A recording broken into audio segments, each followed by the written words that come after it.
Hello everyone, ఈరోజు మనం cyclically rotate and అరే బై 1 అనే క్వశ్చన్ని సాల్వ్ చేద్దాము. సో క్వశ్చన్ని సాల్వ్ చేసే కన్నా ముందు మనం క్వశ్చన్ ఏంటో తెలుసుకుందాం. క్వశ్చన్ ఏంటంటే మనకి ఇట్లా అరే ప్రొవైడ్ చేయడం జరుగుతుంది.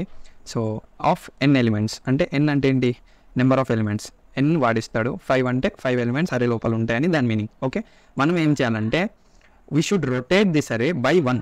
అంటే ఈ 1 2 3 4 రొటేట్ చేసి 5 ముందు వేసి ఈ మిగతావి రొటేట్ చేయాలి. 5 ముందేసి 1 2 3 4 ఇట్లా రొటేట్ చేయాలి. సో ఇది క్వశ్చన్. ఇప్పుడు దీన్ని ఎలా సాల్వ్ చేయాలో మనం చూద్దాం. ఓకే, క్వశ్చన్ ఏంటి మనకి మళ్ళీ ఒకసారి చూద్దాము. క్వశ్చన్ ఏంటంటే ఈ 5 ఉంది, దీన్ని ఇలా ఫస్ట్లోకి వేసి బై 1 కాబట్టి ఓన్లీ 1 ఎలిమెంట్ మాత్రమే రొటేట్ చేస్తాం. అండ్ దీన్ని దీంట్లోకి, ఈ ఎలిమెంట్ని దీంట్లోకి, ఈ ఎలిమెంట్ని దీంట్లోకి, అండ్ ఈ ఎలిమెంట్ ఈ పొజిషన్లోకి. సో అప్పుడు లాస్ట్కి మనకు అరే ఏమొస్తుంది, 5 1 2 3 4 అంతే, సింపుల్. సో ఇది మనకి క్వశ్చన్. ఇప్పుడు మనం దీన్ని ఎలా సాల్వ్ చేయాలో చూద్దాం. సో ఇది సాల్వ్ చేయడం వెరీ ఈజీ. ఏంటంటే ఇప్పుడు మనం టూ వేరియబుల్స్ అయితే తీసుకుంటాం. ఫస్ట్ వేరియబుల్ ఏమో కరెంట్ అండ్ సెకండ్ వేరియబుల్ ఏమో టెంపరరీ ఎలిమెంట్.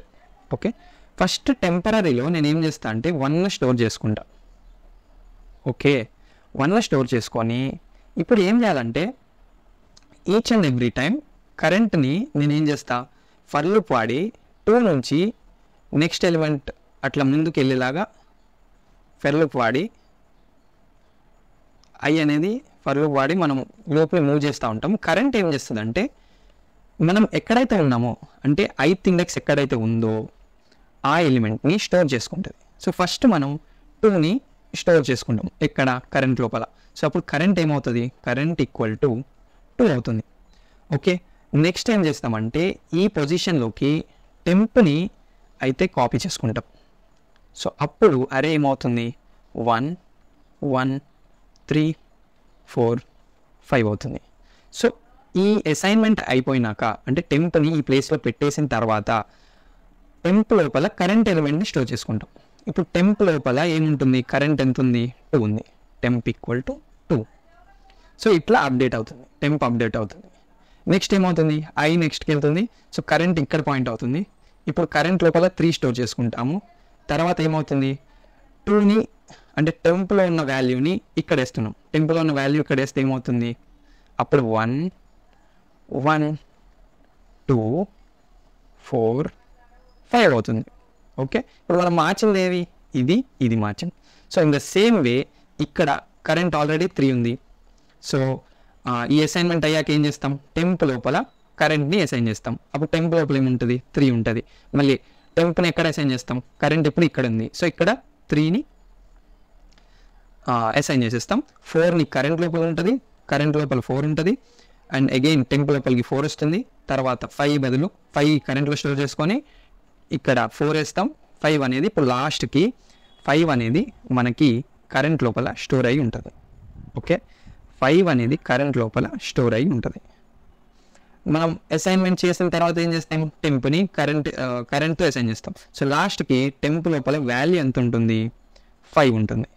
సో లూప్ బయటకు వచ్చేసాక మనం మార్చాల్సిన ఒక్క వాల్యూ ఏది, ఈ ఫస్ట్ వాల్యూ. సో ఈ ఫస్ట్ వాల్యూ ఈ టెంప్తో అసైన్ చేసేస్తాం. సో అప్పుడు లాస్ట్కి ఏమవుతుంది, అరే 5 1 2 3 4 ఇది మనకు కావాల్సిన అరే.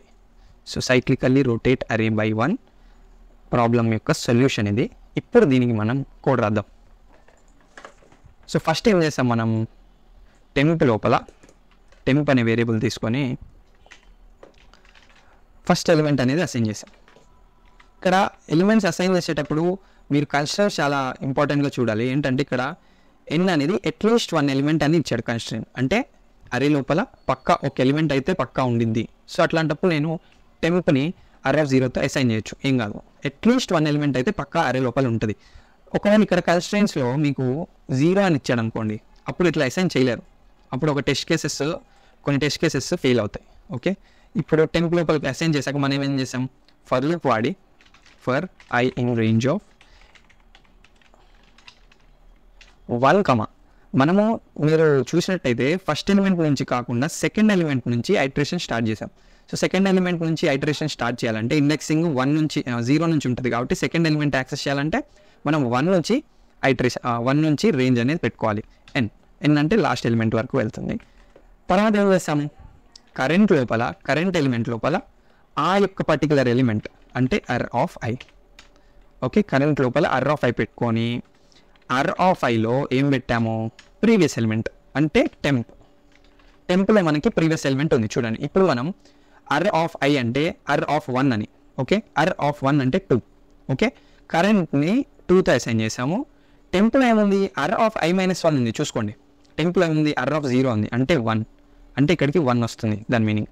ఓకే, అసైన్మెంట్ అయ్యాక ఏం చేసాం మనం, టెంప్ లోపలికి కరెంట్తో అసైన్ చేసాం. అండ్ లాస్ట్కి ఏమైంది, ఇక్కడ 1 2 3 4 అయితే వచ్చేసాయి, ఇక్కడ 1 అలానే ఉంది కాబట్టి arr of 0 equal to temp and return arr. ఇప్పుడు రన్ చేసి చూద్దాము. సో చూసారు కదా మన అవుట్పుట్ 5 1 2 3 4, ఎక్స్పెక్టెడ్ అవుట్పుట్ కూడా 5 1 2 3 4. ఇప్పుడు సబ్మిట్ చేస్తే అన్ని టెస్ట్ కేసెస్ రన్ అవుతాయి. చూడండి 125 out of 125 test cases are passed. Okay, thank you for watching this video. ఇంకో క్వశ్చన్తో కలుసుకుందాం. బాయ్.